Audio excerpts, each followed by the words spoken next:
iPhone rena hene khoroksa tiprajok burino rompreka second hand iPhone phalnai eba keba phone bazar phalnok ni bugra Aditya Das mungai koktumani bisitei saimanka romprajangnai buko bo dolai hangkorni tei o Aditya Das bai sinilaimani bo Facebook ni bisingtei tei borong bisingo turuk sinilaimani bisingtei kok salaimani chengo hene koktoma salsa obukogno Aditya Das bo Agotolawa malainani ringo tei bono Agotolani Badarghat ni khongsa hotel tlangi thango tei bini sakawa romprenani chengo koktumani bisingtei saimanka rompremani yagolo bo obukogno bo tongmuno kebno sakangke bono bothanani hene nai sikri sokro bo khayo hene saikanarka police no obukog aboni yagolo obukog Aditya Das ni yagni yogui loge no Amtoli thanawa bini mungai FIR khayo tei obukuni kogno khanawai Amtoli thanani police loge no opati munung tui nai cheri nayo tei mia sathani horo Aditya Das no romoi thanawo tubugo tabuk o mamlano tui nai cheri tongo tei bono photo dasajak nai nai saikhanarka Amtoli thanani osi Portus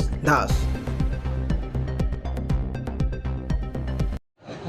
oral recorded content গতকাল আমরা পেয়েছি OC west Agartala MLPS থেকে। ঘটনাটি হলো একজন মেয়ে ধলাই ডিস্ট্রিক্টে তার বাড়ি, সে গতকালকে রেল স্টেশনে আসে। রেল স্টেশনে আসার পর তাকে আদিত্য দাস নামে একটি ছেলে তাকে মোবাইল দেওয়ার প্রলোভন দেখিয়ে গতকাল তাকে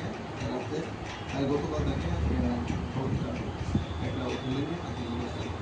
অ্যাকচুয়ালি ঘটনার বিবরণ এরকম ছিল যে আদিত্য দাসের সঙ্গে এই মেয়েটির গত 3 মাস আগে তার ফেসবুকে পরিচয় হওয়ার পর ফেসবুকে তাদের ফেসবুক এবং হোয়াটসঅ্যাপ কমিউনিকেশন তাদের কন্টিনিউ চলতে থাকে।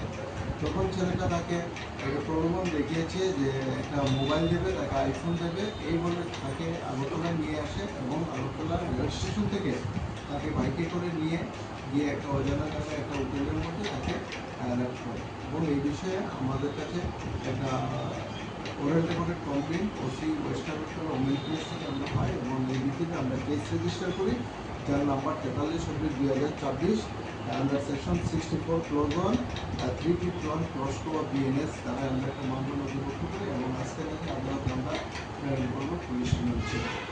এবং গতকালকে এমএলপিএসের সহযোগিতায় আমরা আদিত্য দাসকে আটক করতে সক্ষম হয়েছি। স্যার, আদিত্য দাসের অরিজিনাল বাড়ি কোথায়? বাড়িতে কী করে? আদিত্য দাস ফুলবাজার মোবাইল দোকানের মালিক। তার সিদ্ধিআশ্রম একটা দোকান আছে, লক্ষ্মীনারায়ণ বাড়ির মোবাইলের দোকান আছে। আসল বাড়ি হলো তার কমলপুর পিএস আন্ডারে ছোটো বাড়ি আসল বাড়ি, আর এখানে গাঙ্গাল রোডে মাস্টারপাড়াতে সে থাকে এবং সে বিবাহিত। স্যার, এই ঘটনাটা কোন জায়গায় হয়েছে? ঘটনাটা রেল স্টেশনের আশেপাশে একটি হোটেলের মধ্যে